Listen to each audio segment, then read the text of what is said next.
Shavua Tov, histoire de la semaine, dédiée à Moshe Dov Ben Aziza, Max Zwili, je n'ai pas son prénom hébraïque ni le prénom de son père, désolé. Emma Simcha Bat Miriam, une dame dont c'était ce soir, j'ai fait les Shiva, donc les 7 jours de sa disparition, et je souhaite beaucoup de courage à ses sœurs, neveux et nièces dans ce moment difficile. Henriette Badrachel, mère de gens que j'ai eu l'occasion de connaître cette semaine, je leur fais un coucou. Moshe Chaim Ben Mordechai, un monsieur qui est décédé aussi dans la semaine. Ma tante Bila Bracha Badrachel. Mon ami monsieur Shayovitz Eliaou Ben Michael, qui a eu son premier petit-fils cette semaine, petit-fils Shayovitz. Il a des petits-enfants, mais bon, d'autres. Mais c'est le premier petit-fils Shayovitz qui est né cette semaine. Et je pense que dans l'année de ses disparitions de son arrière-grand-père, oui, puisque c'est son premier arrière-petit-fils Shayovitz, c'est un bon présage pour l'Ilui Nishmato, pour l'élévation de son âme.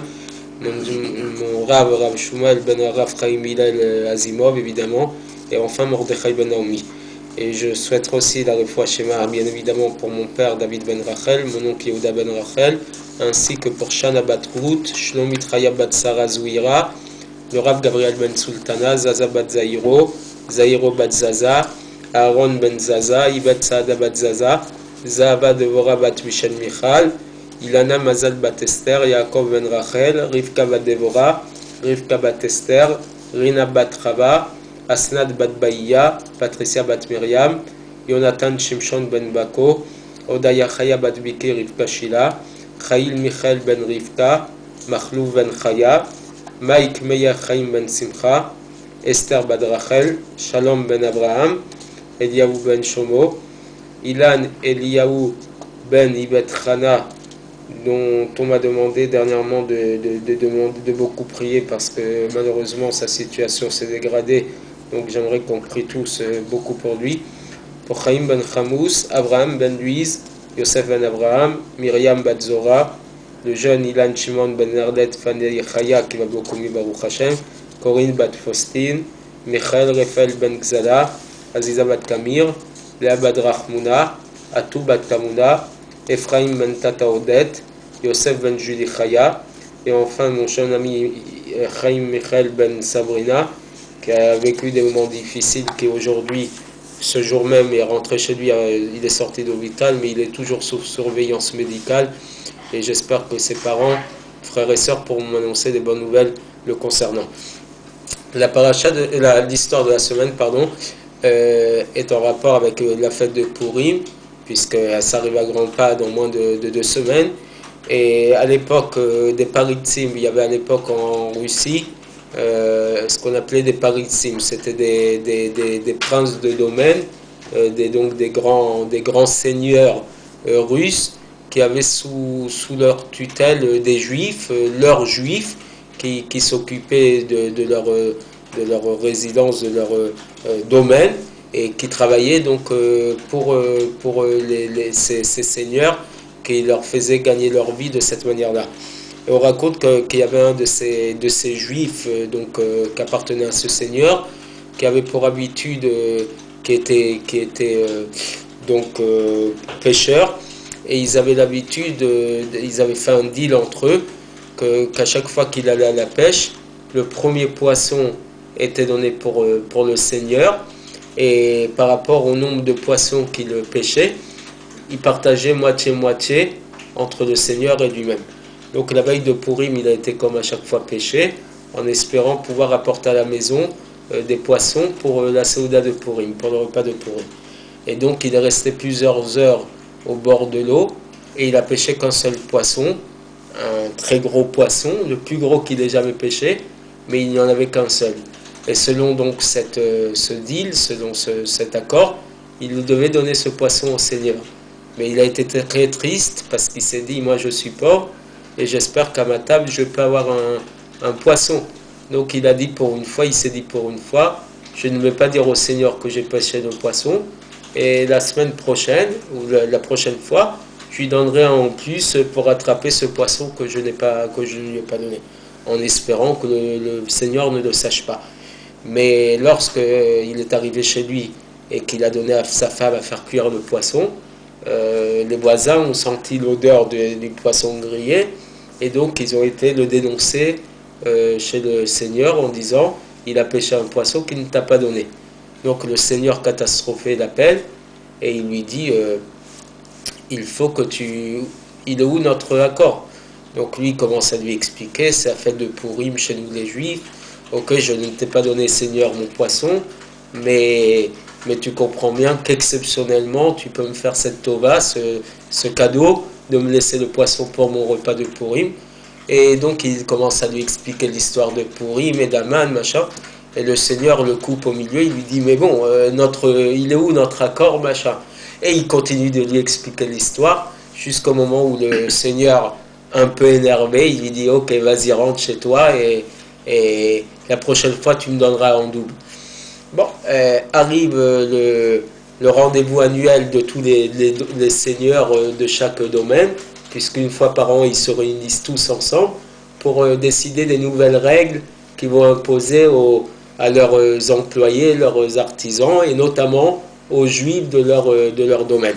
Et donc chaque seigneur commence à critiquer ces juifs, et lui qui raconte, regarde ce que m'a fait mon juif, sous prétexte d'une fête juive, il m'a volé mon poisson. Et chacun renchérit l'un sur l'autre, jusqu'au moment où ils décident tous d'un commun accord de chasser tous les juifs. Ils en ont marre de leurs juifs, et ils décident de tous les chasser. Et donc ils écrivent tous une pétition, comme quoi à faire signer par tous les seigneurs, comme quoi que tous les juifs doivent être chassés du domaine. Au moment de signer la pétition, tout d'un coup arrive un seigneur, et avec d'une manière imposante, il leur dit, mais vous êtes fous, c'est grâce aux juifs que notre réussite elle est faite, si on chasse tous nos juifs, machin, on va perdre beaucoup de notre réussite. Excusez-moi, c'est quand même assez actuel, où nous tous les juifs de France, on se pose des questions sur notre avenir ici, et grâce à Dieu, le premier ministre de ce pays a quand même dit que que la France sans les juifs n'est plus la France, mais bon, c'est tellement d'actualité.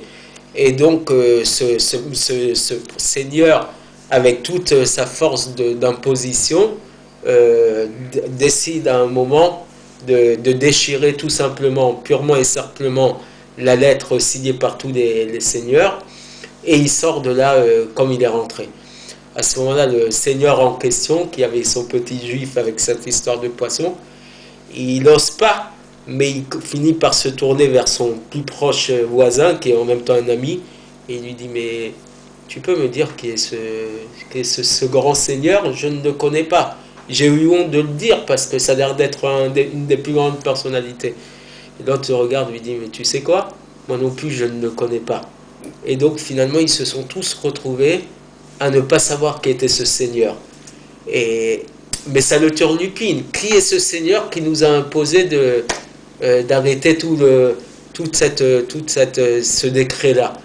Et donc, en arrivant chez lui, il a tellement de questions qu'il va interroger son juif. Et il lui dit, je ne sais pas, il y a un Seigneur qui vous a protégé.